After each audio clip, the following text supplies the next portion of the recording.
In the name of the Father, the Son, and the Holy Ghost. Amen.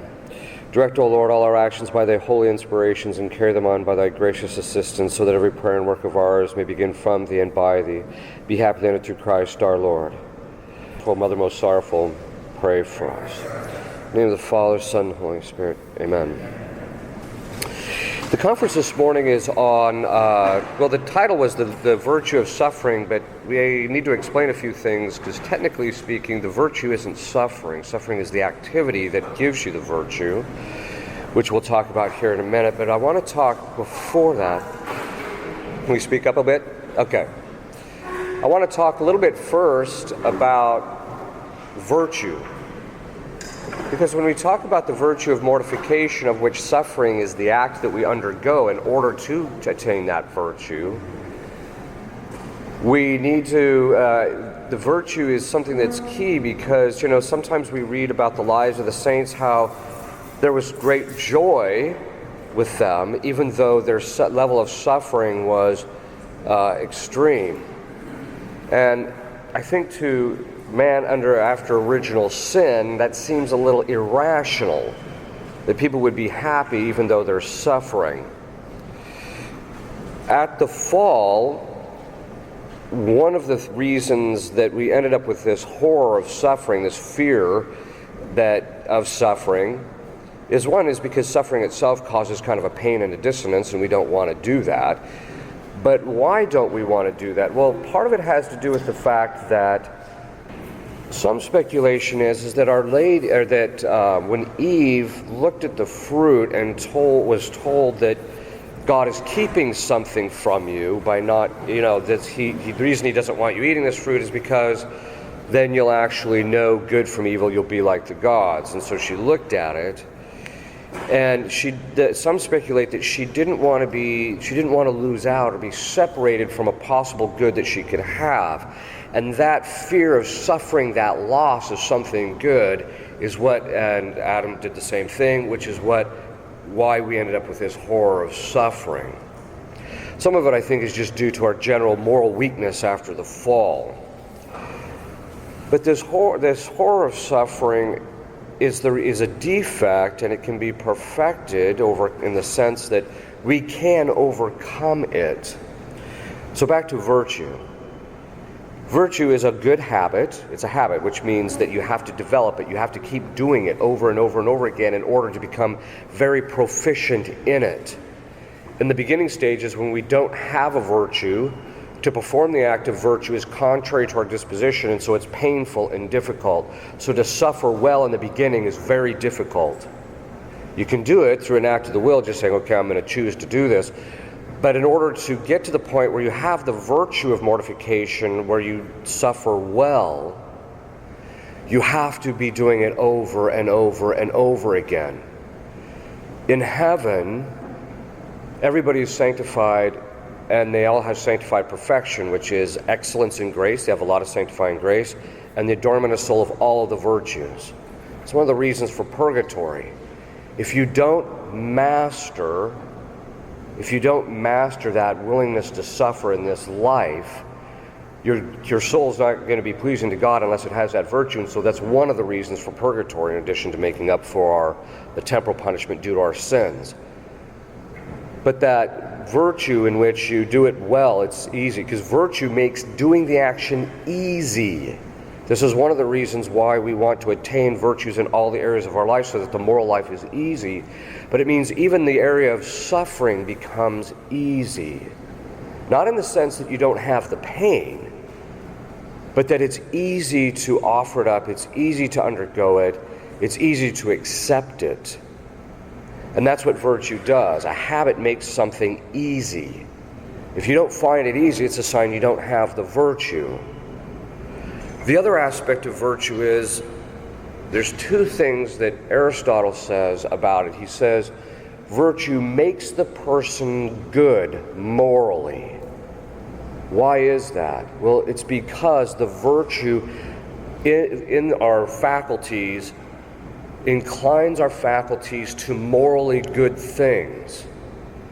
And so the person who has virtue is going to be inclined interiorly to do the morally good thing, and that means he's morally good.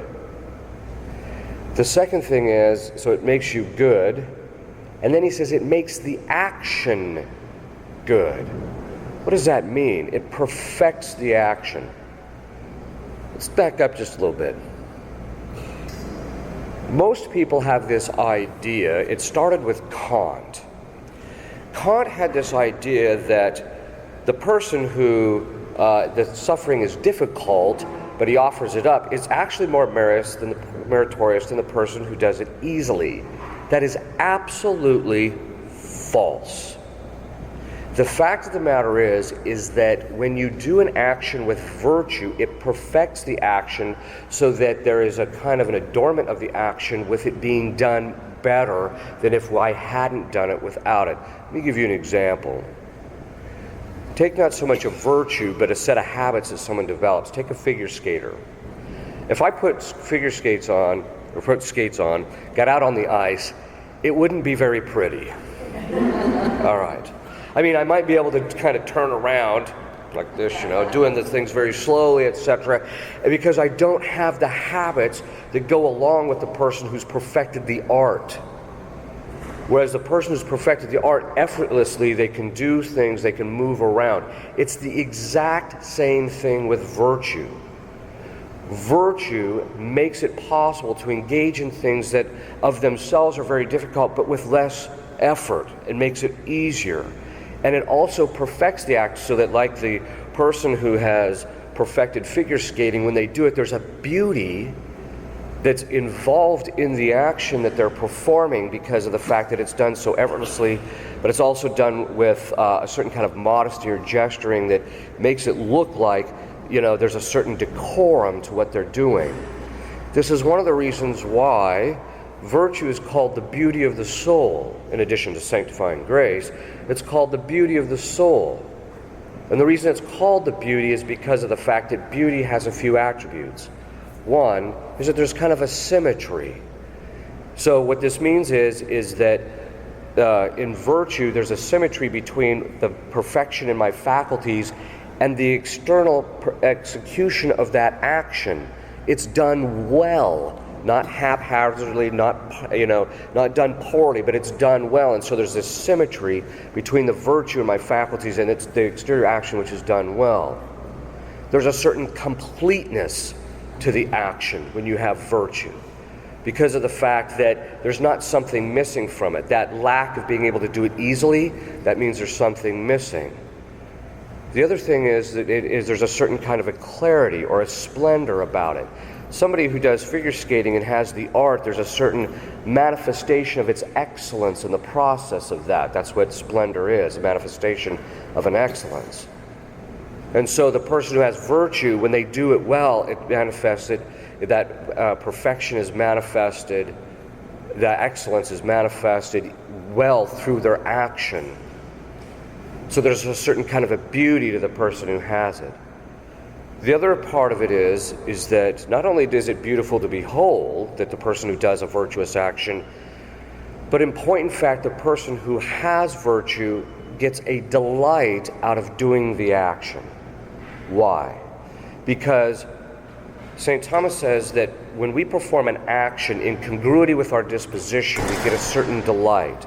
Now, when we have a virtue, our body adjusts to the operations of that virtue so that when we do it, we actually get an emotional delight in doing what is virtuous, even if the thing is in itself difficult. This is why St. Louis Marie de Montfort said, in relationship to Our Lady, that when she would do actions or perform certain things, because her entire life was a life, she never did anything that wasn't virtuous, so that her entire life was a constant action of developing virtue, so that by the time she got to the end, because she never committed any sin and she didn't have any defects, her soul was so perfected that when you just to gaze upon her soul and see those virtues was a beautiful thing to behold. But it also meant that there was a certain kind of beauty to the things that she did when she did them in the order of virtue. When she stood beneath the cross and suffered to a degree that no other human being ever suffered, that was done so perfectly and so effortlessly that it was the most, as one demon described it, it was the most glorious action of any human being in the entire history of humanity. So what is this? And it was delightful. That is, even in suffering, when you master the virtue of mortification, where you can engage in things that are painful and difficult, and you embrace them and you do them well, there's a delight that comes from being able to do that. If you don't have that, when you suffer, if there's not an interior joy, if there's not that interior delight that comes with it, then you know you have not mastered that virtue. This is why you're going to have to spend time in purgatory. You're either going to have to do it now or you're going to have to do it later.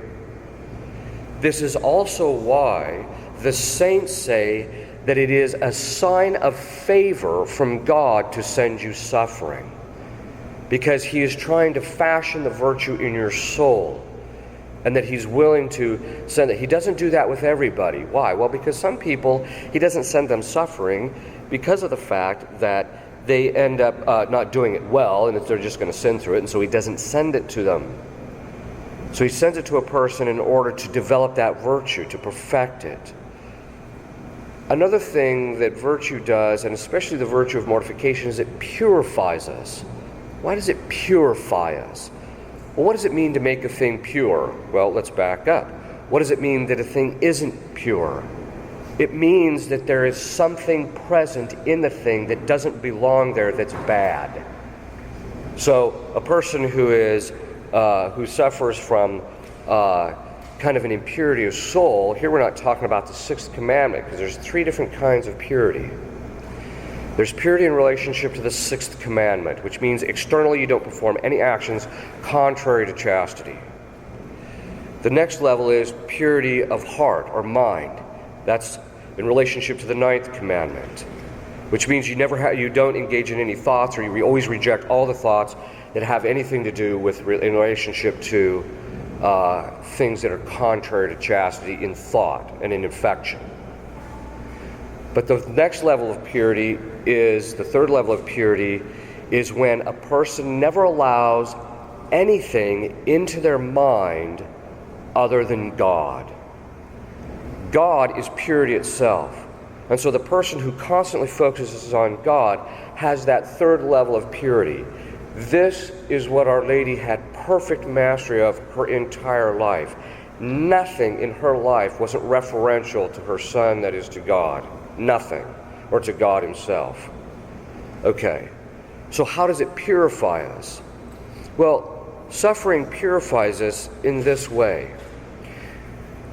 The defects in our lower faculties, that is, when we make bad associations, when we think badly of people, or when we have emotions that are contrary to what reason said is supposed to be, that means there's a defect there. There's some type of impurity there that shouldn't be there. Now here again, we're not talking about the sixth or ninth commandments necessarily. We're talking about, like, even in anger, there's an impurity in the soul, because the purity would be that it's totally perfected and that it's totally focused on God. But it's not there. So how does suffering overcome that? Well, the lower faculties, when they have those impurities or those bad inclinations, have an inclination towards something that's disordered. When reason knows the right thing to do, reason knows that there are certain times that you must embrace the cross. It's something that God has sent to you. You must accept it, because why do you accept it? It's not that you want to embrace suffering as such. Because suffering as such is actually a physical evil. What you're doing is you're embracing the suffering because it purifies you. It's the effect that you are embracing. That is, it's going to make you better. Or through it, you're going to merit something that you wouldn't if you didn't embrace this cross.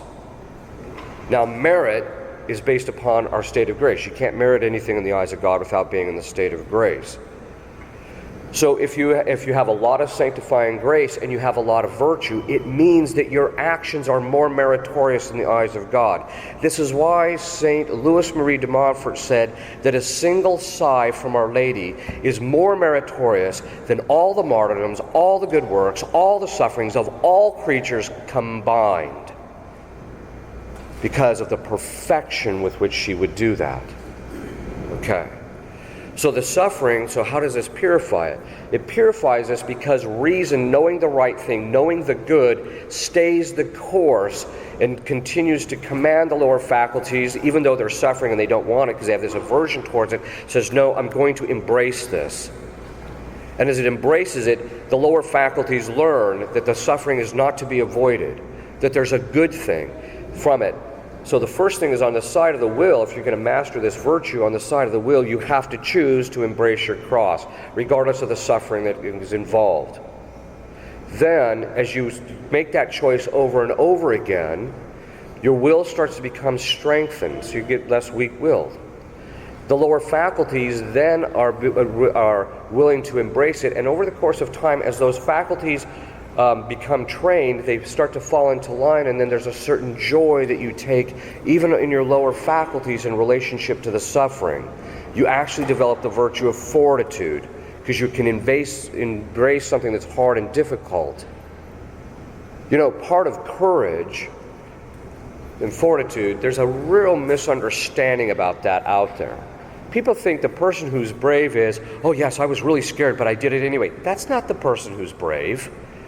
The person was scared. That's not bravery. What bravery is being able to engage or in something that could cause you harm, but you do it. Reason recognize this is the good, and it stays the course, and the lower faculties recognize that this is a good thing to pursue, despite the fact that I could die from it, and they just pursue it anyway, because they recognize this is the truly good. So what is the virtue of mortification? Where does it reside? In what faculty? It actually resides in the irascible appetite. Now, the irascible appetite is the one that deals with anger. It's the one that engages in things that are arduous and difficult. But when we have the virtue of mortification, the lower faculty, when it sees something that's painful and difficult, it doesn't flee from it. Instead, it seeks after the good that can be accomplished by engaging in it. It's not irrational in the sense that it just engages in things that are painful. That's just sadistic. Instead, what it does is it recognizes that through the pain I can gain something good. So the person who has that spirit of mortification they have a natural inclination towards pursuit of the thing that's arduous and difficult. But even though it's in the irascible appetite, there's a concomitant virtue that also has to be obtained, and that is the willingness to suffer. Mortification is the virtue in which I engage in difficult actions to kill, literally means mors facere, to make dead, the life that the lower faculties have on their own, independent of reason, which is the result of original and actual sin. So that's what mortification is. It's that engaging in, that willingness to kill the lower inclinations contrary to, and engage in things that are painful and difficult. But it has to have a concomitant willingness to suffer. And how does that come about? The willingness to suffer is in two different faculties. It's in the will, but it's also in the concupiscible appetite. The concupiscible appetite is that which desires bodily goods. And so we have to get to the point where we have this willingness to suffer in the sense that we're willing to put aside things that are on a bodily level are good or pleasurable so that we can actually seek what is necessary. Without those two going hand in hand, we're never going to obtain that virtue. So, this is one of the reasons why the saints embraced it. In fact, if God didn't send them suffering, they would very often think to themselves that there's something wrong with me that God isn't willing to allow me to suffer. Now, this spirit of mortification, or this virtue of mortification, comes in two ways. The first and primary way is to accept the crosses that Christ gives to you. One of the things I've learned as a priest is that very often the specific cross that Christ sends to the person is tailored to two things. The first is the spiritual need of the individual. This is important. This is why your spouse has the defects that specifically drive you out of your tree. This is why God lets you marry the particular individual, because through their defects, once you learn to suffer them well, you're going to be able to look past the person's defect and think to themselves, what is the best for this person spiritually?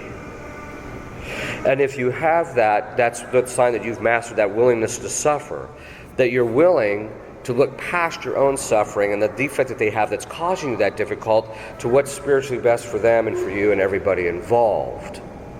Okay. But they tailor it specific. God tailors it because it's through that process that we can get our faculties rightly ordered, and we go through that purification process. Part of purification is that one of the effects of the purification process is kind of that in freedom and that lifting of the burden of it. So what most people don't realize is that our defects are a weight. They're a burden that we carry around with us. And that when we unload them, there's a certain lightness to our interior life, as I mentioned last night. But it means that the saints knew that the suffering was their path to freedom in a certain sense. It was their path to this lightness, this interior freedom that they would actually end up having. So that they didn't shirk from them, and they didn't get angry, they didn't perpetuate their bad disorders by getting angry with the people who had it. So the first thing that you must do is embrace the crosses that are sent to you. Regardless of how long they've been there, regardless of how ridiculous the person is who's causing you the pain, or whatever the case is. The second thing is then, so you have to embrace what Christ sends you. That's the first and primary way. That's where the perfection is really going to lie. And this is very important because in the three stages of the interior life, the active purgation is the suffering that we do on our own.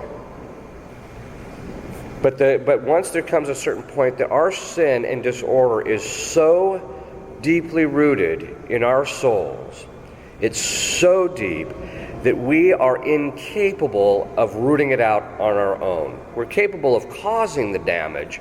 We're not capable of repairing it. So Christ has to step in and send sufferings to us interiorly, if nothing else, to purify the soul so that through that process, the disorders of the soul will be fully removed.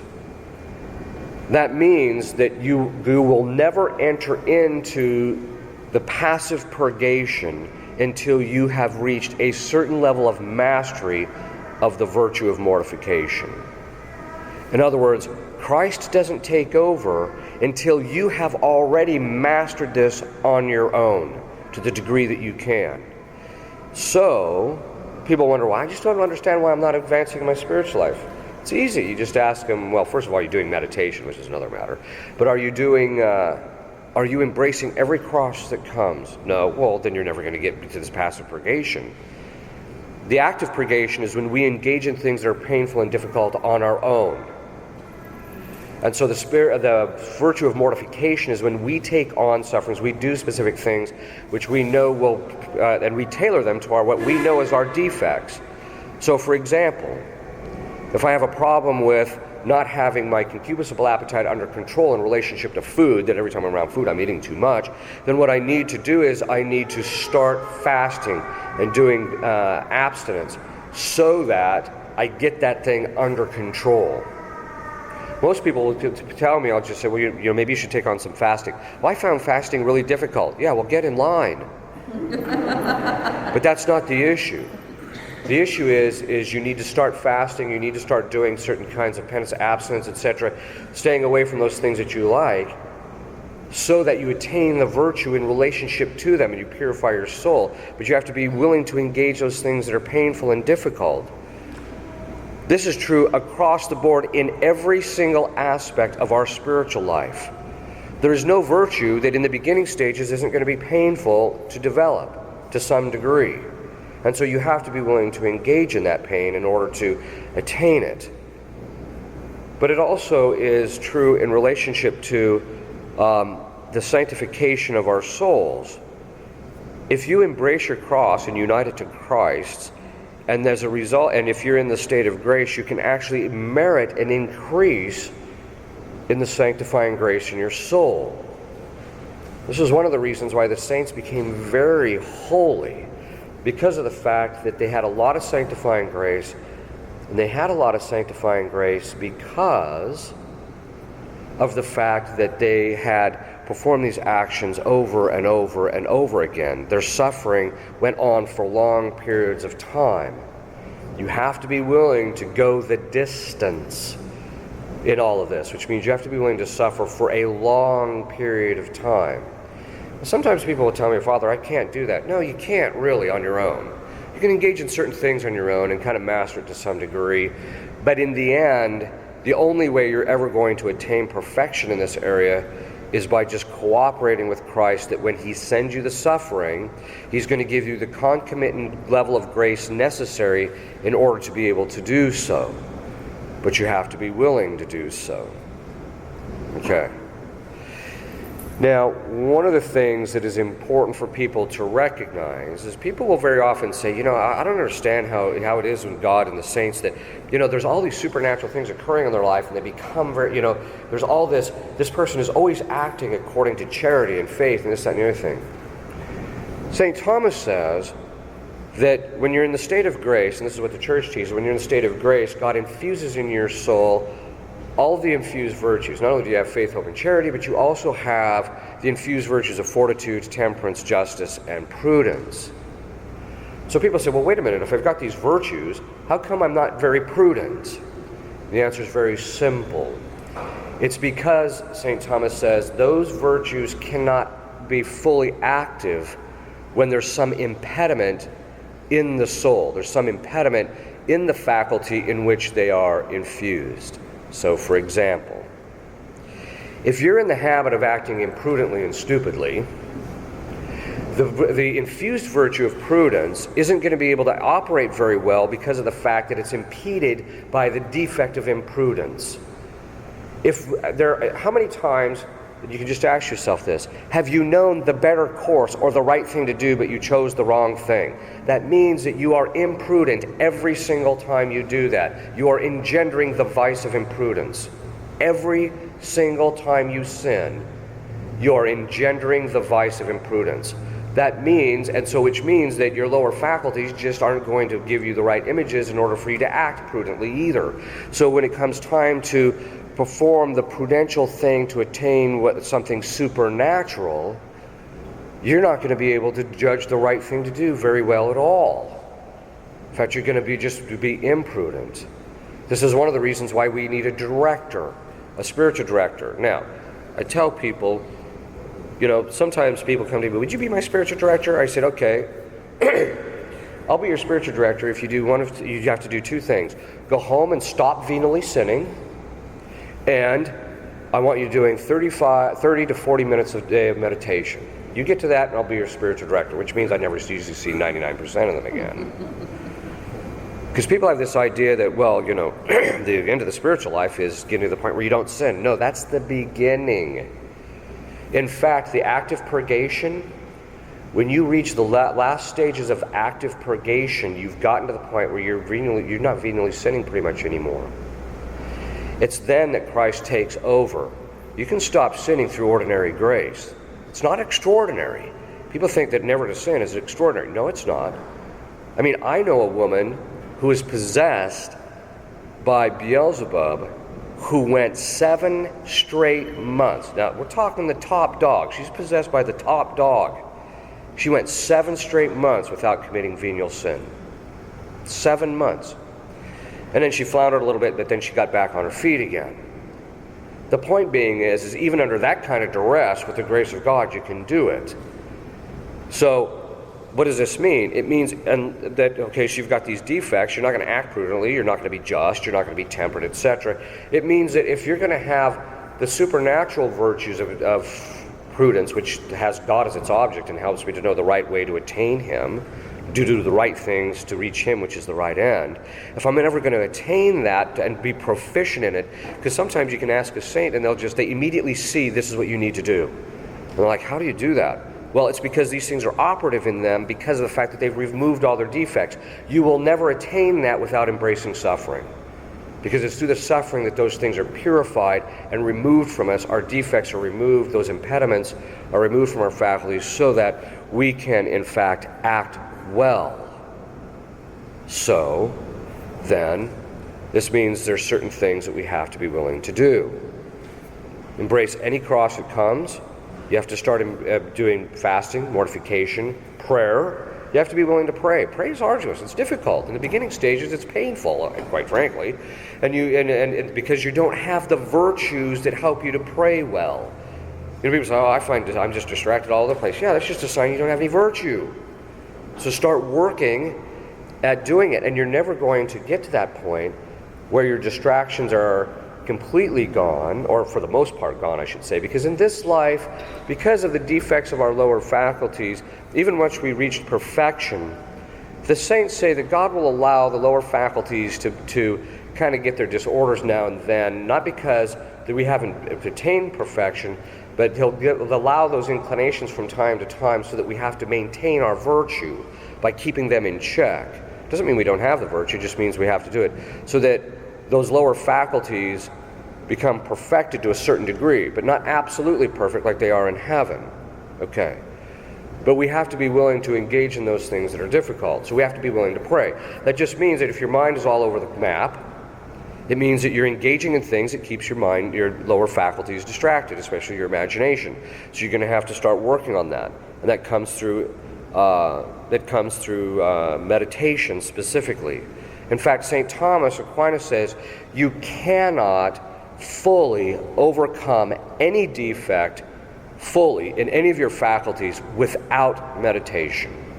It's not possible. And I think this is true. It's simply impossible for people to obtain that stage where they get to the point where they're not venially sinning. They can't do it without a consistent life of meditation. And it means that you have to engage in the suffering of actually doing the meditation. You have to get into the suffering, be willing to do the suffering of a regimented life. People just want to say, I just want to do what I want to do when I want to do it. Yeah. What you're really telling me is you want to indulge your lower faculties whenever they want to do something. That's really what you're telling me. Rather than doing what you know reason knows is the right thing to do at a particular time. So you have to be willing to have a regimented life, which is also painful and difficult and a form of mortification. You have to be willing to suffer the defects of your spouse, your children, and those things well. You also have to be willing to fulfill your duties according to your state in life, with exactitude, not sloppily, not whenever you get around to it, but with exactitude. When you see it and you've got the time and you know you should do it at that time, you do it. You just do it. It also means that you need to find out if you have a disordered emotion.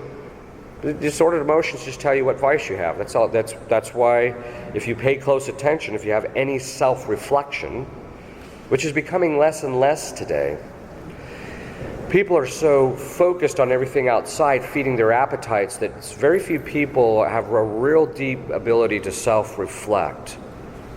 And usually when they self-reflect, they end up with the problem that St. Thomas says. He says, we have a natural inclination when we think of ourselves to see ourselves as good. And so as a result of that, we get a kind of pleasure out of thinking about ourselves. And he says, if we basically don't mortify that, then what happens is that it affects our judgment about ourselves, and we tend to think we're more spiritually advanced than we are. I cannot tell you how many people have come to me claiming that they're way into the illuminative stage, and they haven't even perfected the active purgation stage. But they think I'm at this stage, I'm at this stage. Actually, what happens is you advance in the spiritual life, it gets darker. Because God starts stripping from you your ability to see those things in yourself, and that's why you need a director when you get to a certain stage. But there's that stripping from you of your ability to see yourself so that you rely on Him and His grace to illuminate you about your true state rather than your own judgment of yourself, which is very prone to exaggerating and making you think you feel better. So you have to work on all the virtues. This also means the virtue of humility. You really want to master mortification, you master that virtue. Now that virtue is just like mortification. Once you get proficient at it, there's a delight in engaging in the things that pertain to that virtue, even though you're suffering. In the relationship to the humility, it's the same way. It means that in humility, once you've gained a certain degree of perfection in that virtue, there's actual delight in being humiliated. Now, if you want to know how much virtue of humility you have, just think of yourself whenever you're humiliated. Is it painful? Does it cause you pain? And if it does, it tells you don't have much of it. But when you become proficient at it, there's actually a delight in that. And there's an ease with which you accept that humiliation. But you won't attain that unless you're willing to suffer, unless you're willing to embrace your cross. You're never going to master that. In fact, the two go hand in glove. You're never going to master humility without that willingness to embrace your cross and willingness to suffer. And on the other hand, you're never going to attain a willingness to suffer without some humility. People who are proud think themselves so good that they don't need to suffer. They don't need purification. They don't need to go through this. Or it's unjust that they should actually go through this. Well, there might be a certain level of injustice on the side of the other individual who's causing this. But if you honestly believe that the suffering that God has sent you, that somehow or another you don't deserve it, I can't help you. Doesn't matter how unjust people are to you, or unjust. Doesn't matter. If God sends it to you, it's a sign that either you deserve it, you need it, or that He wants something from you in it. Which means He'll send you your sufferings, which gets to our second point. Not only does He send our sufferings to tailor us to our own perfections, so that we overcome our own imperfections, but He'll often tailor suffering because He wants a certain level of virtue in your life in a particular area that you would not have if He did not send it. And this is what people need to keep in mind. The suffering is there to attain a level of virtue so that when you're in heaven, and everybody can actually see your soul. They'll actually see it. They will see the sanctifying grace in your soul. They will see the virtue in your soul. And so they will know exactly how much virtue you obtained and have. They will know exactly the degree of their sanctifying grace, so that when they see that, they will admire the work of God in your soul. That's why God wants it there. He's perfecting your soul. He's adorning your soul with all the virtues. So if there's some type of great suffering that you have in your life, if you don't already know, because sometimes we know, I've got this suffering because, the sins of my youth, or I just didn't do X, Y, or Z. But sometimes we don't really know why He's sending that particular suffering, so what we need to do is ask Him, what virtue is it that you want me to obtain through this suffering? And then we'll end the conference with this. Our Lady of Sorrows. It is said that Our Lady is the Queen of Martyrs. People say, well, how could she be the Queen of Martyrs? Because she never died. They say, the authors say, that when Saint Simeon prophesied about what her son was going to suffer, that from that point on, she became Our Lady of Sorrows, that she bore the suffering of knowing what was going to happen to her son the entire duration of her life until the Passion. And that she knew that St. Simeon's, even though it's shorthand, that he will be a sign of contradiction. In the Scriptures, it's shorthand. The Father of the Church says that he gave her details of what he was going to go through, and the Passion, and what it was going to look like, etc. And yet she knew how beautiful, how good her son was, and what she was going to do. From that point on, she carried that suffering her entire life, which means that interiorly she died to herself at that moment. She also died to herself even when she accepted to be the mother of our Lord, because she had to sacrifice herself in relationship to this, because it meant the course of her life was then predetermined. So she dies to herself there, but the suffering begins when she presents Christ in the temple. From that point on, she went through her 7 sorrows. She suffers that entire duration. That's why she's Our Lady of Sorrows. Obviously, Our Lady didn't need purification. The reason she became Our Lady of Sorrows is to merit specific things, to merit the title of Queen of Martyrs, to merit a level of fortitude and mortification that other people didn't.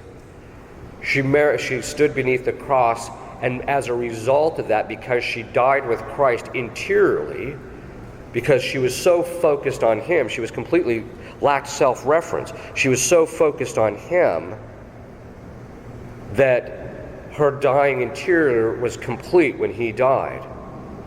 So that as a result of that interior death, she merited the reward of being mediatrix of all grace. She merited the queen, being named Queen of Heaven and Earth. She merited literally everything a mere creature can merit. Think about it. She merited dominion over the totality of God's creation. Totality. That meant the heaven and earth. That meant all of the physically created universe. It meant because she's the mediatrix of grace now, when God crowned her, that was giving her the mediatrix of all grace. When he did that, it meant that she could dispense spiritual goods. She could dispense grace. She actually has the dominion over your own interior life. So this is what God gave to her as a result of her willing to suffer at the foot of the cross.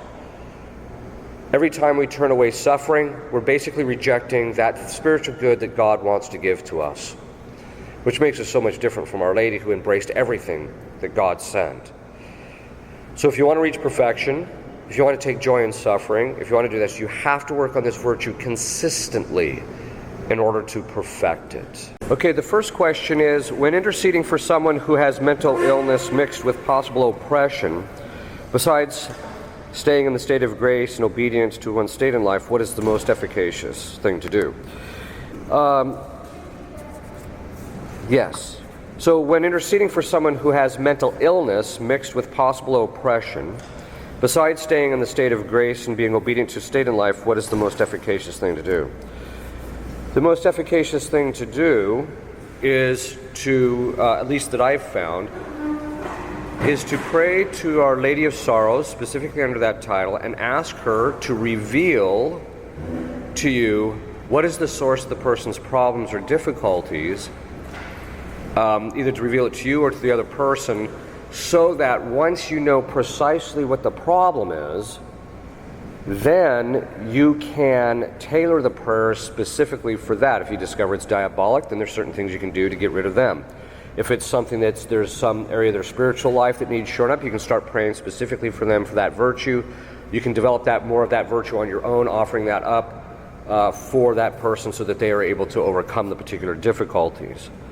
Sometimes with mental illness, if it's something that's organic or natural, that is, it's something in the brain or something like that, you may just be stuck with it, and the person has to learn to adapt and develop the virtues in relationship to what they're suffering.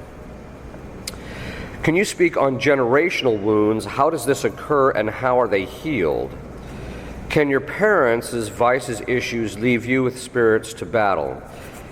The common opinion of exorcists is yes, it can. There's a couple of exorcists who say, no, I don't believe in any of that. But my experience has been very consistent that basically what spiritual wounds are is if they're from a generational spirit, there's basically what happens is somebody in the family lineage, usually one of the fathers in the family lineage, commits a serious sin. The demon gets introduced into the family lineage, and then from there he picks at the people, and it can be passed, and as a result of that, when people kind of give in to the picking, it gets passed from generation to generation. And sometimes these can go on for quite some time. It doesn't affect everybody in the generational line. Sometimes there's some people that seem to be exempt from it. It doesn't, the nature of the demon doesn't always pick according to his nature. So he may, it could be a demon of pride, but he'll drive issues of chastity in the family, contrary to chastity. So those can actually happen.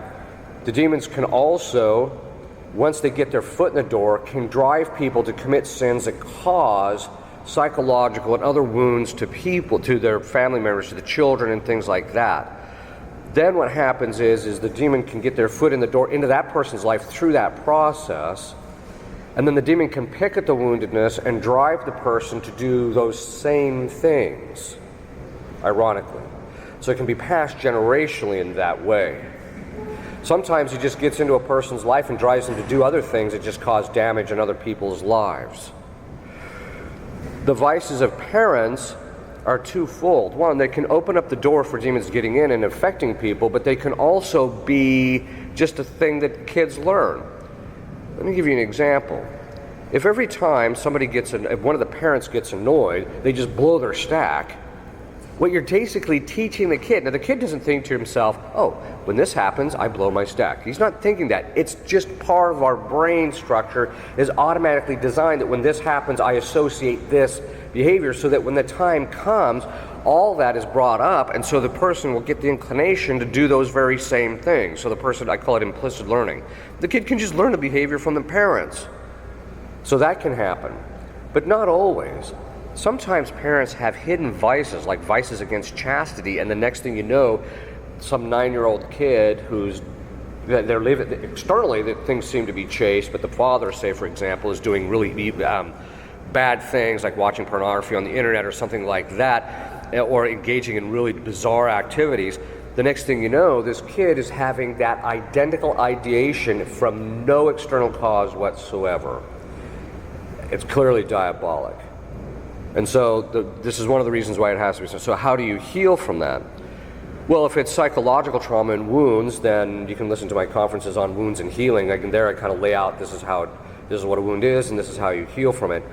If it's a generational spirit, I highly recommend, again, you pray to Our Lady of Sorrows and ask her to reveal to you what is the generational spirit that's in your family. My personal experience in dealing with people is that virtually every family has one. And so this is why each family has kind of these eccentricities or quirks very often. And so if you can find out if you pray to Our Lady of Sorrows, what is it that's our family? Because a lot of times what you see isn't the problem. So for example, in one family where chastity was kind of an issue, and also kind of a lot of quarreling went on in the family, the demon was actually a demon of fear that was driving it. So once the family discovered that, they were able to start working against that, and things started to subside. So this is one of the things that you just kind of keep in mind. Ask Our Lady to pray with Our Lady of Sorrows what it is. Then once you know what it is, then you can do things like binding prayers, asking for protection, etc., or maybe even have a priest pray over your family to drive the thing out. To have you as a spiritual director, what do you have to do? Okay, so 30 to 40 minutes of prayer a day. But then the other thing is stop venally sinning. Stop it. I don't know if you want to watch a funny video, go on YouTube, and there's a video, just type in Bob Newhart, stop it, right? And it's this woman who's doing these compulsive things, and the end he just tells her to stop it, right? Just stop it, right? Well, that's the way it is with sin. You have to just stop it.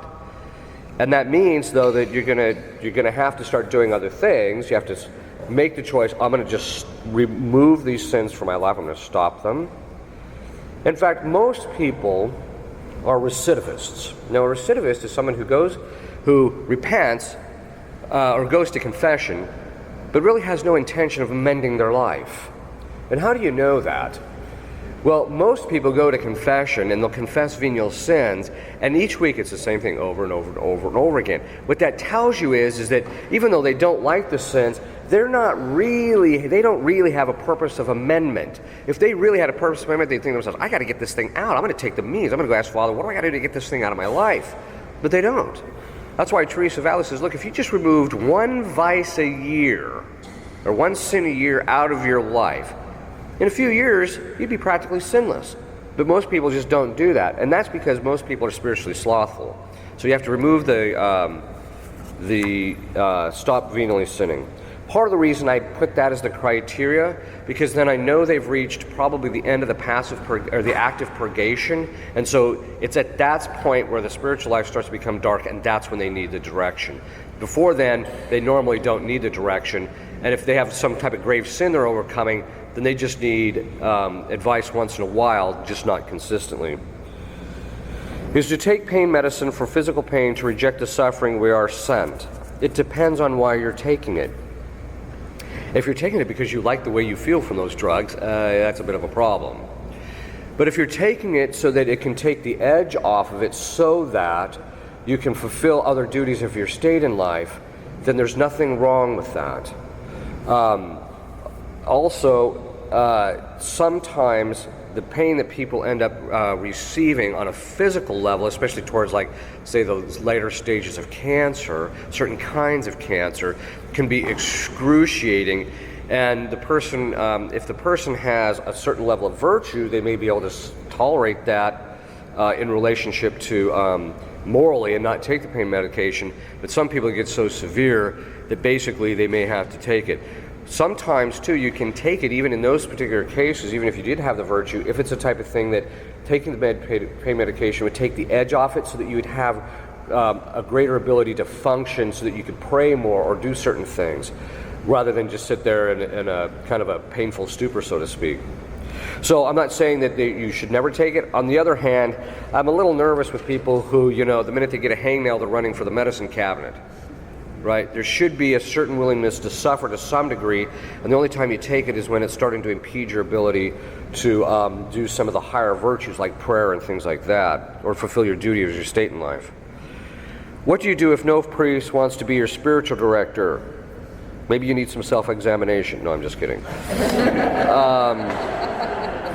How important is it to have one? In the initial stages, it's not that important. You just have to come to basic knowledge of the spiritual life, which you can gain either through the internet or from paying attention to the homilies, and start putting that stuff into practice. That is, lead an ordinary life of grace, going to the sacraments regularly, praying regularly, working on your vices, etc. I'm doing spiritual reading. Once you reach a certain stage, as I mentioned, it's important that you get one. What do you do if you can't find one? Well, finding a good director is getting more and more difficult. Teresa of Avila used to say that if you have a choice between a holy priest as a spiritual director and a knowledgeable one, take the knowledgeable one. And the reason being is because the knowledgeable one is going to know how the mechanics of the spiritual life work, and she says that he's less likely to give you bad advice. She said she had numerous holy spiritual directors who gave her very bad advice, and it didn't work out very well. Because just because you're holy doesn't mean that you have the knowledge necessary. Okay, so what you need to do is find a priest who actually understands the spiritual life fairly well. And people say, well, how do I know that? Go to confession. You listen to his preaching and go to confession. The advice you get in confession will tell you whether he's going to be a good director or not. And if there's nobody in the area, then you just have to start praying to Our Lady to provide you with somebody at some point, and she'll make sure that at that time that you'll get it. Is the genesis of suffering privation? Actually, that's the genesis of all evil. All evil is the result of a privation of a good that should be there. That's a privation of a due good. What does it mean by privation? There's something not there that's supposed to be there. So, take for example, fornication. The reason fornication is wrong is because there's the privation of the bond of marriage. That's why it's evil. Murder, the privation is that there's the lack of something penal in the person that's being put to death. So, in other words, they're innocent. So that's why murder is immoral. So there's something lacking that's supposed to be there. So in suffering, what's happening is that there's something that's not there, whether it's the right order of our faculties, and so as a result we were experiencing pain. It couldn't just be the lack of physical health, and as a result we have physical pain as a result. So there's always something lacking. Meditation. I was taught to meditate by a New Ager. However, I meditate by prayerfully asking Jesus to help me quieten my mind so that I can hear his directions. Am I doing it right? That's one way of doing it. What I recommend that people do is you can get, I think it's even on the internet somewhere, there's about an 8-page layout by St. Francis de Sales on how to meditate. It's the shortest, best synopsis, one of the best. If you're looking for something short, that's the best synopsis. So you can type in the internet, St. Francis de Sales, methods of meditation or whatever. If you want a greater understanding of how to meditate, the book The Ways of Mental Prayer by Lahody, that's spelled Lehodey. It's put out by Tan. It's the best book on meditation I've found anywhere, because it goes into all the do's and don'ts, the structures, the different forms of meditation, how you actually engage in the meditation, its structure, the mechanics, etc. So it's a bit of a dry reading, but when you get done with it, you'll know what you're doing. The Ways of Mental Prayer. The Ways of Mental Prayer by Lahody, Lehodey. Last I saw, Tan now has all their books on Amazon if you want to go through Amazon. But you can also order it from them directly. To what degree does one take physical mortification? It depends on what you mean by take physical mortification. To engage in things that are physically unpleasant and difficult has to fall under right reason, which means you engage in them to the degree that's necessary in order to develop the virtue. If there's something that's just going to impede, for example, your fulfilling of your duties and your state in life, you don't just sit there and take the physical mortification, you try and get rid of the thing. This is an important point, by the way. There are certain crosses in a person's life. There are two kinds. There are permanent crosses that God wants you to carry for the rest of your life, basically. Then there are temporary crosses that Christ wants you to carry for the time that's necessary to develop the virtue. Now, those temporary crosses are of two kinds. One is the ones that Christ sends you and you don't have much control over it, so you just have to endure it for as long as he decides that it's going to be there. But there are certain crises that actually come from a diabolic cause, and those are the kinds that you don't carry for any more long than you have to. Your job is to get rid of the guy out of your life. Because sometimes people, for example, who are possessed or under diabolic influence, well, this is just a cross that Christ sent me. Excuse me. No, you're in spiritual battle here. Your job is to whip this guy. Okay. Will you talk about the virtue of silence and what that virtue looks like in the lives of people in the world, especially mothers who have to interact with people so often? Well, let me preface it by saying this.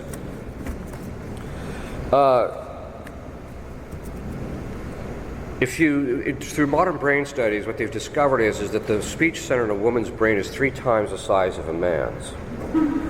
What they've discovered is that women get 10 times the amount of pleasure drugs in their brain from talking than men do.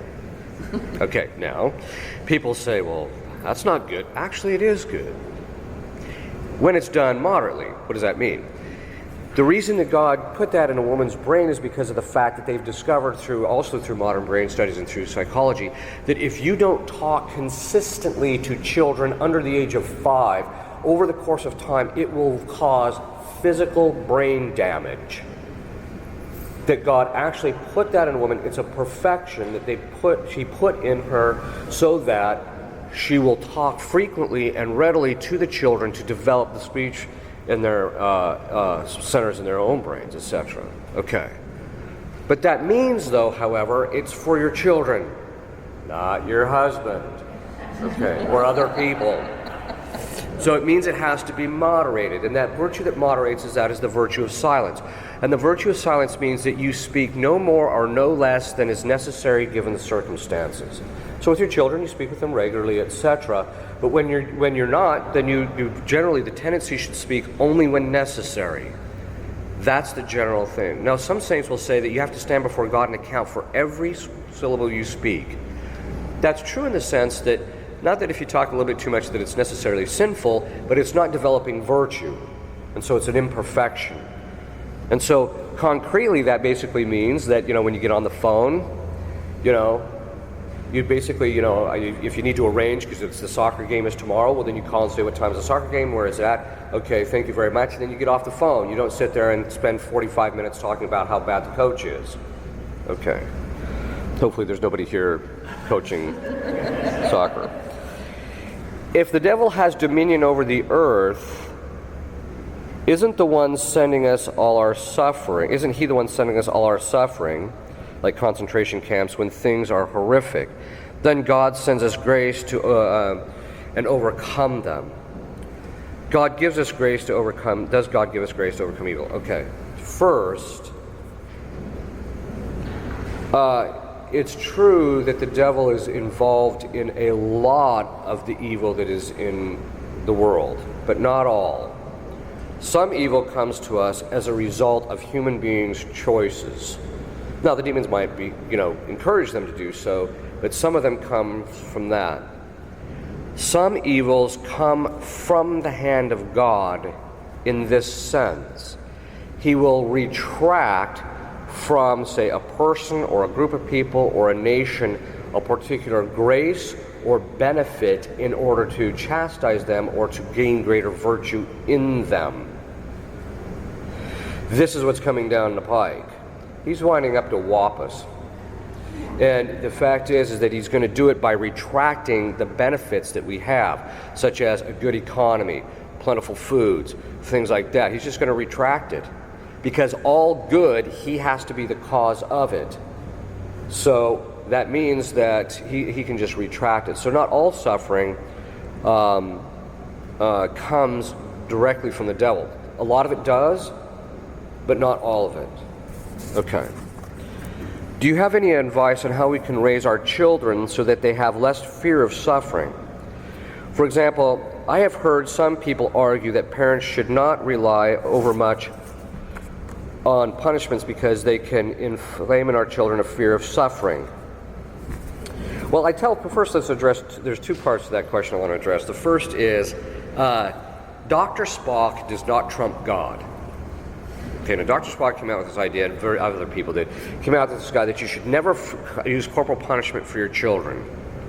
The problem is that, especially under the age of 5, children don't have the use of reason. So trying to reason with them is ridiculous. When you hear these parents, the kid's 2 years old, Johnny, don't you see the suffering you're causing Jane? Why do you do that? The person who needs to be slapped is the parent. All right. The kid, Aristotle made a profound observation very early on. He said, children under the age of reason learn by associating pain with bad behavior. Now that means, though, however, that has to be moderated in relationship to the punishment. It should be no worse than, if the kid just, says something a little bit out of place, you don't take him and whip him to death, right? I mean, that's just not, it's just disproportionate. So it should be proportionate to the crime, and it should be no more, no less than the nature of the crime and the degree of the crime. Okay. The second side of it is that in Scripture it says, spare the rod and hate your child. People who do not use corporal punishment in their children, in the end, don't form their children properly, and as a result, they don't understand that there's certainly moral right and wrong. One of the things that they're discovering is, I find this very fascinating. There's a psychologist that I work with who's done some initial research, and she's found that in relationship to people who have disaffective disorder, which is the inability to emotionally connect with people, etc., and also these kids that are going in and mowing people down with AK-47s and stuff, like in schools and stuff, they have one thing in common. They went to daycares. Now, I'm not saying that the daycares are the cause of it. What I'm suggesting is this. First of all, you take a kid, there's 20 other kids there, then there's 2 people trying to take care of it, which means that there's not that tactility, and the reason that God gave women a stronger emotional life is so that they can empathize with the child, to bond that and make that spiritual or emotional connection so that we have a sense of right and wrong in relationship to other people. But what happens is we take the kid, we put him in a daycare. The thing is traumatized, basically, in the end, because of the fact that it's in this situation that's kind of brutal, because it's getting beat around by the other kids, there's nobody comforting the thing, etc. And so as a result of this, the kid ends up with these disorders, right? What does this mean? It means that the foundation for the moral formation of a child is before the age of reason. You have to associate pain with evil and reward with the good. But that means you have to have both. You can't just punish the kid all the time whenever he does something wrong and never reward him when he does something right, because then he never gets a sense of motivation to do what's right. Okay. So, does it inflame a fear of suffering? Yes, if it's disordered, it will. But the fear of suffering is there from original sin. Every kid is going to have it de facto from original sin. There's nothing you can do about it as far as them getting it. All you can do, though, is teach them that, sometimes when you do things that are difficult, you get a good payoff. There's a good reward in the end. Let me give you kind of an example. I use this example in relationship to God and why God allows demons in our life. Sometimes when a father, he's got this 4-year-old boy, and he really likes his 4-year-old boy, and he wants him to kind of tough him up a little bit because he just wants him to be a fine young man. So he takes him to a boxing ring, and he puts those great big gloves on. The ones that are so big the kid can hardly even hold them up, right?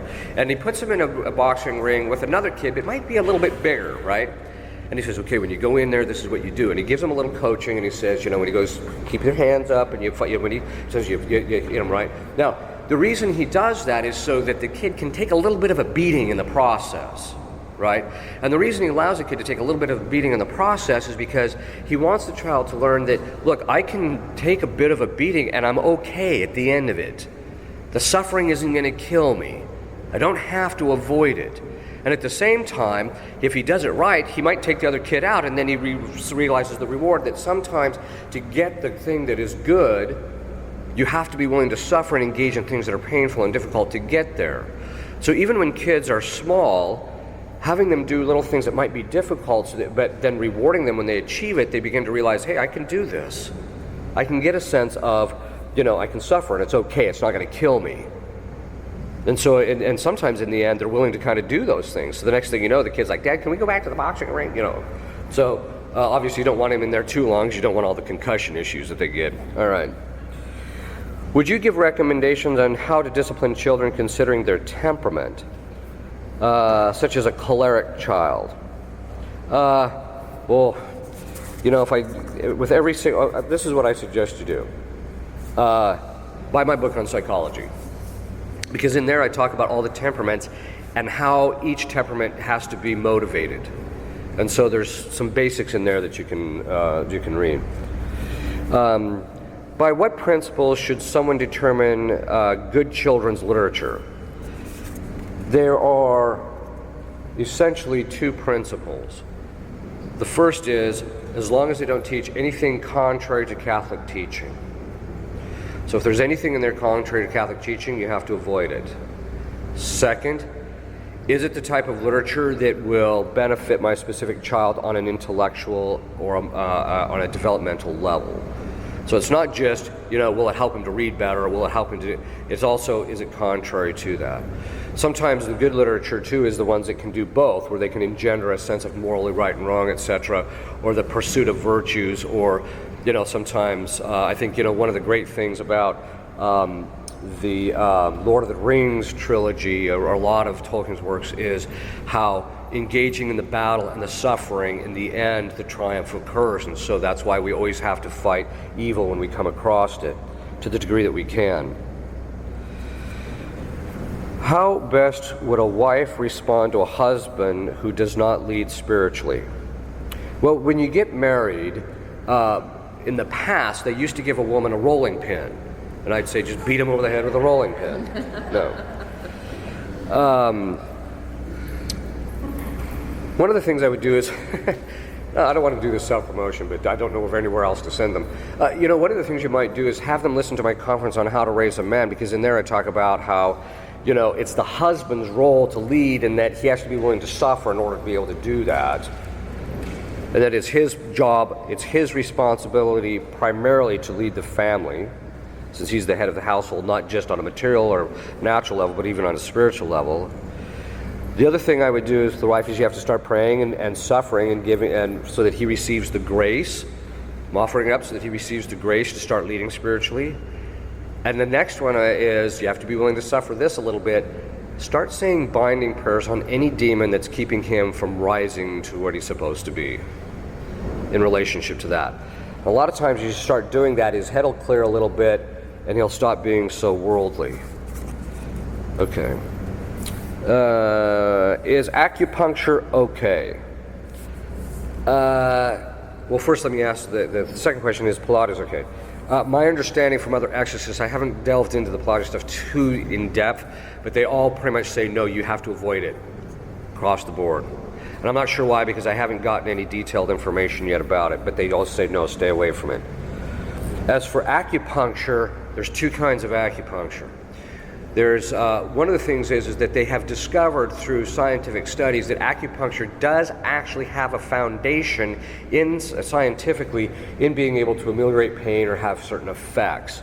They've been able to actually track the physiological effects, so they know the physical causation. So on a purely scientific level, it's okay.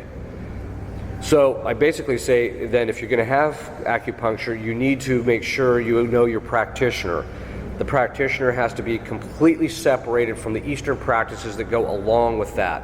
For example, that this affects your chi or affects, the chakras and all that nonsense. You have to avoid that like the plague, because it's through that the people can become diabolically influenced through acupuncture.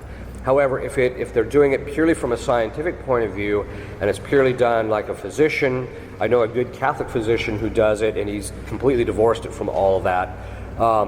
Then what happens is that it can actually help people in that respect. Okay. How does someone determine if they should seek professional counseling? If someone should seek counseling, then what should he or she look for in a counselor? There's two parts to it.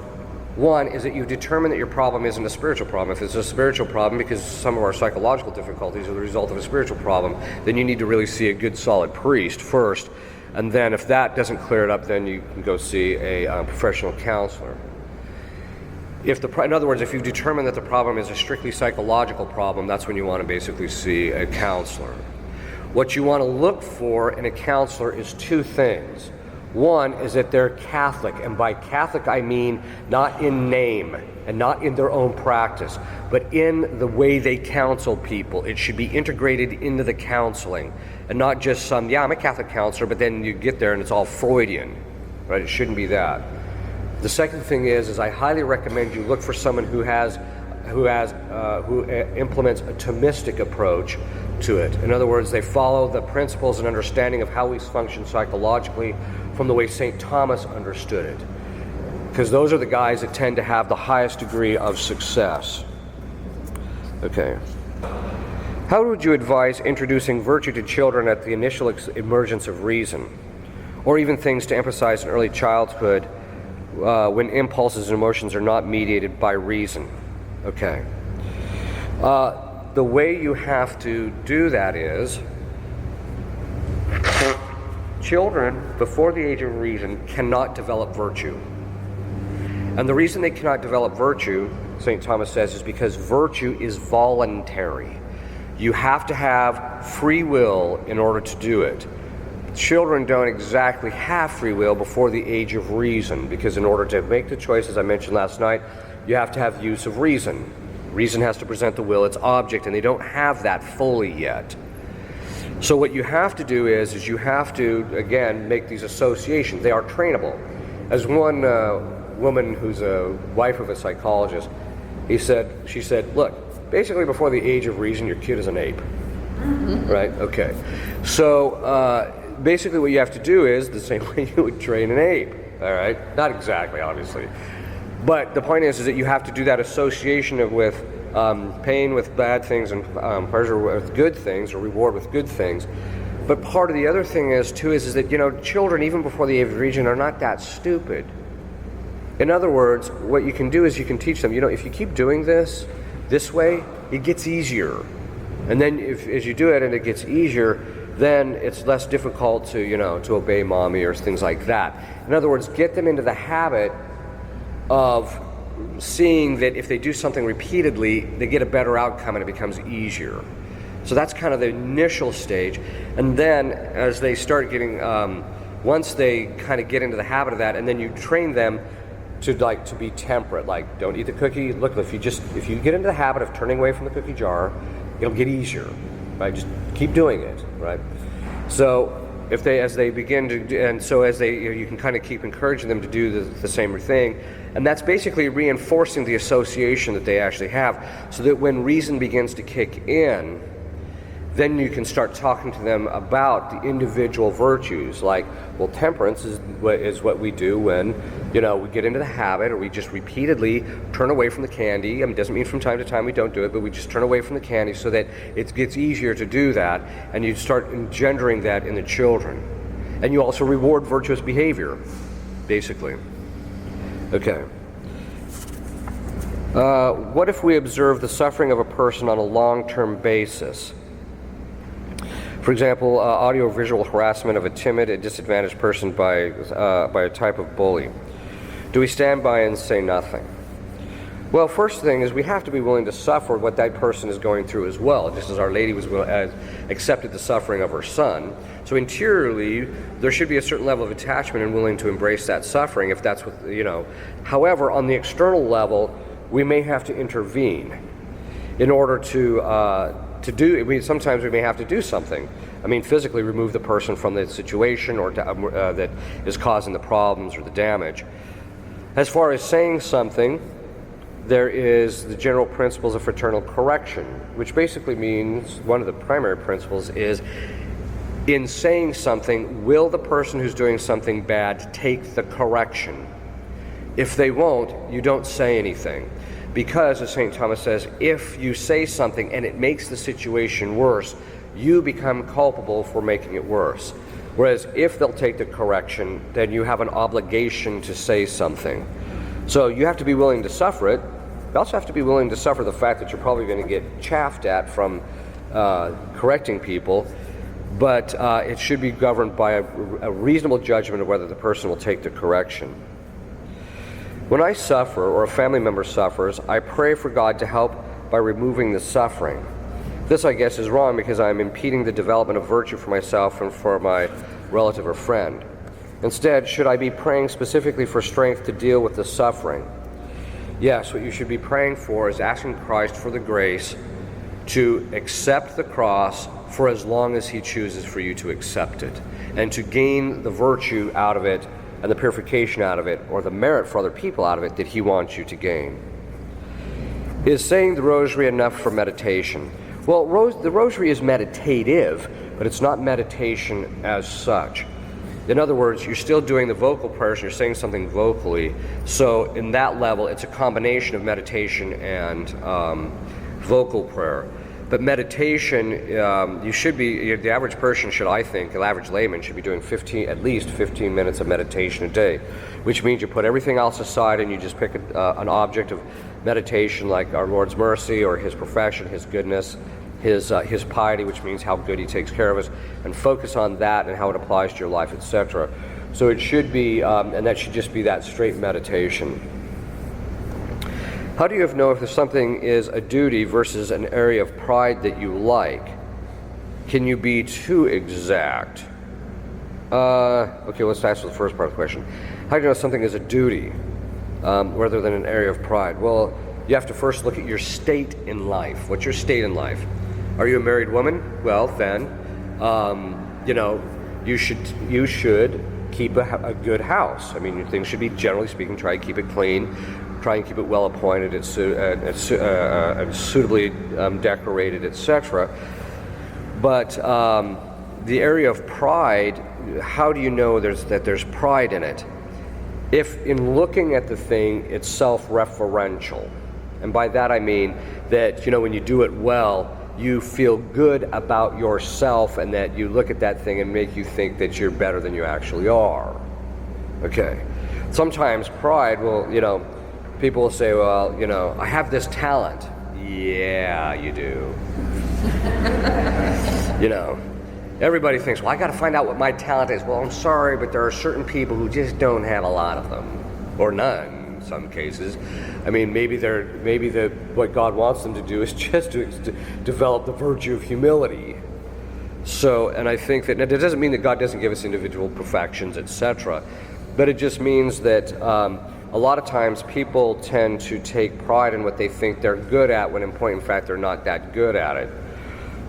In other words, maybe one of the things to do, and this is one of the things I suggest, is if you're worried that it might be an area of pride, is start asking your guardian angel to humiliate you and ask him to show you that whether this is an area of pride or not. Ask Our Lady to reveal it through grace, to give you that grace to see it. Start saying the Litany of Humility with the express intention of asking God for the grace to see whether this is an area of pride or not.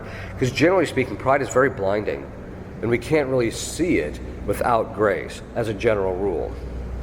Can you be too exact? Yes and no. No, in the sense of, as far as your own interior life, submitting to your job and what you should at that moment do. So you can't be too exact in that regard. However, sometimes you get people who are claiming that they're being exact according to their state in life, and all they're doing is driving everybody out of their tree. And by that I mean, for example, the duty of the state in life is there's a kind of a lack of priorities. Your primary duty is to the spiritual well-being of your husband or wife and your children, then to their material upkeep. And so sometimes people will say, well, my duty is to pray for my children, so that they never take care of the household. Or the wife thinks, well, my job is to keep up the household and make sure the children learn how to do this stuff. And so they're standing there with a stick beating the children to make sure that they're taking care of the dishes, right? So in other words, it can go to excess in the way in which it's done, not as to the interior disposition of dying to always doing it when it's necessary. What does meditation look like for a mom of many children? It looks ugly. All right. Sorry. Okay. It basically means that you have to try and find some manner in which either you get up early or you go to bed late, or you just, if your kids are old enough, you say, I'm not available for the next 15 minutes, and you go in your room, close the door, and put the earplugs in and hope the house doesn't burn down. But you basically have to start segmenting out a time. This is one of the reasons why a regimen is helpful. I realize that in a big family, a regimen is exceedingly difficult. But sometimes if people can get into some kind of a regimen, because the regimen helps us develop that virtue easily. So basically it just means if you have a lot of little children, it just means that you're going to have to probably get up a little earlier before the children do. Or when the children are all taking their naps or preoccupied, then you take a little bit of time and do the meditation. Sometimes you have to sneak the meditation in at various times, but it's really a development of getting into the habit of being able to do that when you have that opportunity. What about duties of state versus meditation? Basically, if you look at our obligations, it's to God, then to our own self spiritually, then our children and our husband and children, or wife and children spiritually, and then materially it breaks down from there. But our duties, basically our primary duty is to God. So this means that if a person uses their duties of their state in life as an excuse not to pray at all during the course of the day, they are failing their primary duty. Now, our normal obligations in relationship to God are fulfilled by fulfilling our duties in relationship to other people. So it may be, if you have a lot of children, that your duties of your state in life are going to take up, that is, taking care of the family, taking care of the children, is going to burn up a bulk of the day. So you're not going to get the luxury of spending an hour in prayer and meditation and spiritual reading. You're probably just not going to get that. But it doesn't mean you don't do any meditation or you don't do any kind of praying. You need to make sure that you're getting that time, trying to segment out the time or rearranging the schedule a little bit. And sometimes too, Johnny doesn't have to go to that fifth kind of activity. Let's just cut it back to 2 so that Johnny still gets to engage in those kinds of activities, but that it frees up more time in relationship to the family. My sister used to have this practice, which I thought was actually a good one. She would tell her children, you get one extracurricular activity which will require obligations on my side, and that's it. Because otherwise, you get this thing where, basically the woman's a chauffeur in the end. She's just taking kids from one thing to another, and she's not, and the kids aren't meditating, the people aren't meditating, etc.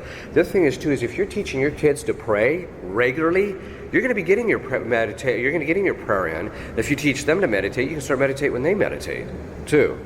What about sleep? I highly recommend it. All right. It depends largely on the individual. Virtue is a mean, moral virtues are a mean relative to the individual, which means what?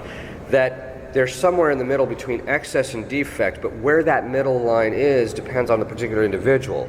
So, for example, a guy who's 6'4" and works a hard job on construction, for example, is going to eat a lot more food and still be temperate than, say, the guy who just, he's 5'3" and has a desk job and he just clicks buttons, okay, because the bodily demands are going to be more.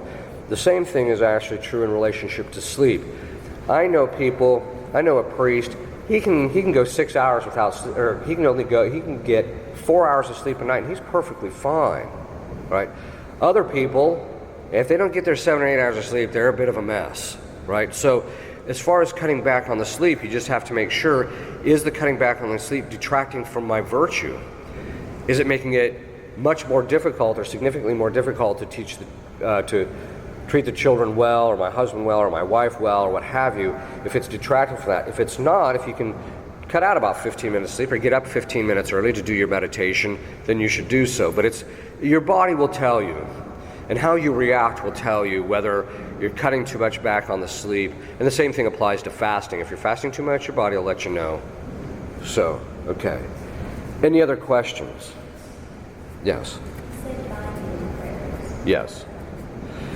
Binding prayers are basically, if you have authority over the person, you can command the demon to be bound so that they don't to engage in a certain kind of activity. If you don't have authority over them, you can ask Christ or Our Lady to bind them so that they can't do certain things. So, yes. Follow up on the question about the foundation of pre-virtue for young children. Yeah. I was very moved by what you said, but I did wonder about your thoughts about some of the psychological arguments, kind of like the thesis of being punished by rewards and the danger of the excessive use of rewards. Yes. Displacing the proper motivation, like this virtue isn't just about the frequency of behavior, but also about the interior motivation. There's more about that transition from early childhood to young adulthood, and your thoughts about the moderation of the use of rewards displace the motivation you're trying to get. Yeah, that is actually very true. My father one time said to me, he said, children, especially boys, have to be raised a little lean. And by that he means this. He means it doesn't mean you don't reward them and you don't compliment them at certain times. But it shouldn't be every single time they get it, because then what happens is the reward becomes the compensation for actually performing the action rather than the actual doing of the action itself. The interior motivation comes from essentially two sources. One is that there's a moderated use of rewards and punishment to some degree, but also not giving the reward all the time. In other words, people have to be recognized that sometimes I have to do a lot of stuff to get this thing that I need to achieve. They did a study, I don't know if you saw it, they did a study, I don't know how you do a formal study of all this, but they did a study of billionaires. And they asked them, what's your greatest fear? And they said, across the board, like 80% of them said, my greatest fear is that my children have no motivation. Okay, where does motivation come from? Motivation comes from something that's lacking in you that you need, and that you recognize that you need, and the knowledge that if I perform specific things, I can attain that thing that I need. That's where it comes from. If every time I need something, it's just handed to me, I'm never going to take the action necessary to achieve the thing. This is why you have to give some types of rewards and you have to give motivation. And how does that come? Well, one of the ways is that I often recommend to people is that when kids reach a certain age, you tell them, look, your job is to go mow the lawn. And if you mow the lawn, I'll give you $1, right? So then the kid gets motivation to earn the dollar, right? And outside of that, you don't give him any money. So that he has to begin the process of realizing that I, as a man, have to attain this on my own, and I can't just expect an entitlement program from the government to give it to me, right? So there has to be a recognition that, but sometimes also, you just have to tell them, go do this. Am I getting paid for it? No, you're not. You're just going to go do it because it's the right thing to do. So that they recognize that for example, in marriage, there's certain obligations you just have to fulfill that you're not going to get rewarded for. You're not going to get anything for it because it's just your duty. But that the actual doing of itself and becoming a good person in the process is the reward. And so that's why it really boils down to the moderation of the rewards. But it's also the same thing in moderations of punishments. It's right in Scripture, where it says, fathers, don't nag your children lest they lose heart. In other words, every time the kid does something wrong, you don't beat him, or harangue him, or demean him, or whatever the case is. What you do is you do it in a moderated way in times in which, he might think to himself, well, can I get away with this? Well, every so often when he doesn't get away with it, he's going to realize, this just isn't worth it. But if you're constantly after him, then what's going to happen is the kid's going to think, I can't do anything right. And so that's what has to be avoided. Okay. Someone over here had a question. Hand up. Yeah.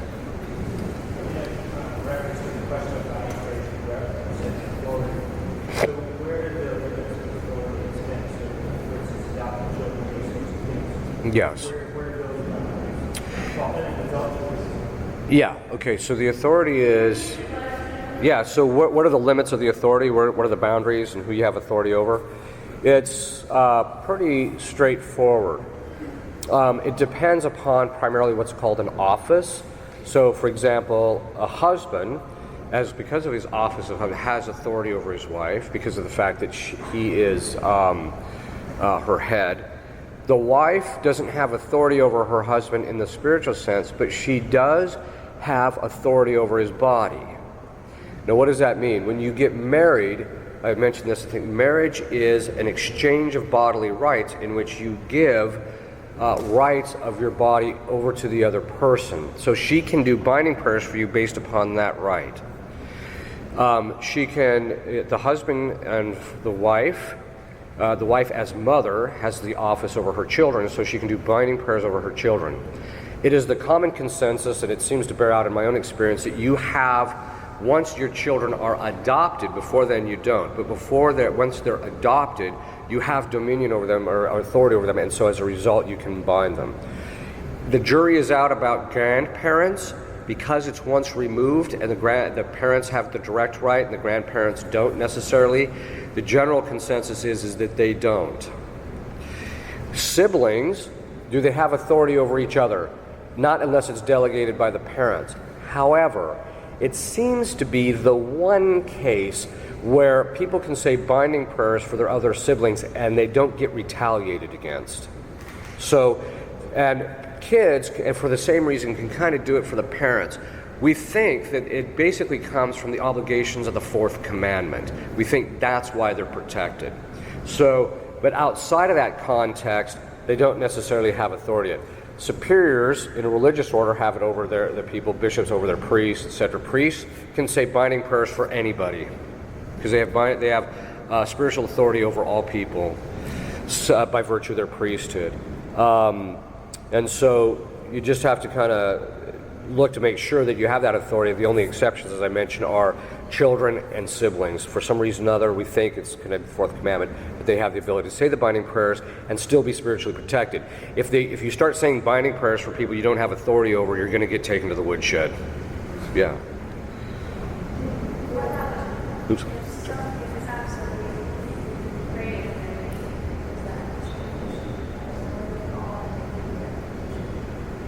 Yeah, technically speaking, this praying in someone's name. Okay, yeah. The question is what about praying in someone's name? Does that give you the authority over it? Technically, no. To say praying in someone's name just technically means you're praying for that person or for that person's intentions. That's technically theologically what it means. The idea of praying in someone's name is actually, I have yet to find any person who promotes that idea. I have yet to find anybody who can give me an adequate theological foundation for it in the church's traditional teaching. Now, it doesn't mean that you can't be praying for somebody, or if someone says, would you pray for so-and-so, or would you pray in my name for X, for me? Actually, all they're doing is asking you to pray for them, technically. So, the only time that is, that I can see that would have some kind of force is when a bishop or a priest is delegated to do a specific set of prayers for a specific intention. But that's because of the nature of the priesthood. Things can be delegated, and so the priest, for example, every time he does exorcism work, is actually praying in the name of the bishop. But it doesn't work for lay people. That's my understanding of it theologically. That doesn't mean that somebody says, would you pray in my name for X? Yeah, you can pray for the person in those particular things. Sorry, I didn't mean to burst any bubbles. Yeah. No. No, the godparents actually don't have the same authority that we've experienced. By the way, this is based largely on experience. We've kind of narrowed it down to authority is based on office, and it's based on... The reason we've discovered that is because we have had people who are godparents saying binding prayers, commanding binding prayers for their godchildren, and then they get retaliated against significantly. So we're not, so it doesn't seem to give them any authority. The obligation to correct them in relationship to their Catholic faith doesn't seem to give them sufficient authority. That's just our experience. Yes. Oh yeah, yeah, yeah. It's always it can be, in the sense of for example, when a bishop gives faculties to a priest to do exorcism work, it's based on certain conditions. He can say, for example, you have faculties to do exorcisms over this person, so you have the authority until such time as the person is liberated or you cease working with them. So if you cease working with them and then 10 months later they come back, you have to get faculties again. I guess what making more in the acts of someone, the gate. I'm sorry, one more time. In the acts of someone, the gate authority. In other words, you have... Oh, yes. Oh, okay. Yes. Cruelty to the law. Yes. I say authority is conditioned based on the person, acts of the person, whether they're... That's what I... Yeah, I would probably put it a little bit differently. What you're saying is true, but it's a little bit differently. There's a distinction between having the authority or a power and the right to use that power. So, for example, when you're ordained, most people do not understand this at all. When you're ordained a priest, you have the power of the priesthood. You do not have the right to make use of it at all. You have the power, you don't have the right to make use of it. The only time you have the right to make use of it is when the church concedes you the right to make use of it. So, if I don't have the right, it's called faculties. If I don't have the right to hear confession, even though I have the power to absolve sins of my priesthood, I don't have, in this particular case, that lack of right actually negates it, and your confession's invalid, right? So this is a very key point. In marriage, the husband has authority over the father, the husband has authority over the mother and the wife. However, that authority, if he abuses the authority, only during the time in that his right to make use of that authority becomes suspended. Now, there's a moral principle called abuse does not take away use. What that means is, if he abuses his wife, in a certain sense, like, for example, if he's abusive and says, I don't want you going to Mass anymore, I don't want you doing this, or what have you, she doesn't have to submit in relationship to those things for which he's being abusive or abusing. However, in relationship to the stuff that he's making legitimate use of, she still has to submit. So it's the same thing in relationship to authority. Just because an authority gets abusive in one area doesn't mean you can completely write them off. It's the same thing, for example, if a magisterial member says something contrary to the faith, it doesn't mean that you can completely dismiss that individual's authority. It just means that in that particular area, you just ignore him when he's teaching something contrary to the faith. But outside of that, you still have the obligations to follow it. Does that make sense? It's just a different way to say the same thing, but it's based more on how the church used to make those distinctions. Okay, we'll stop there.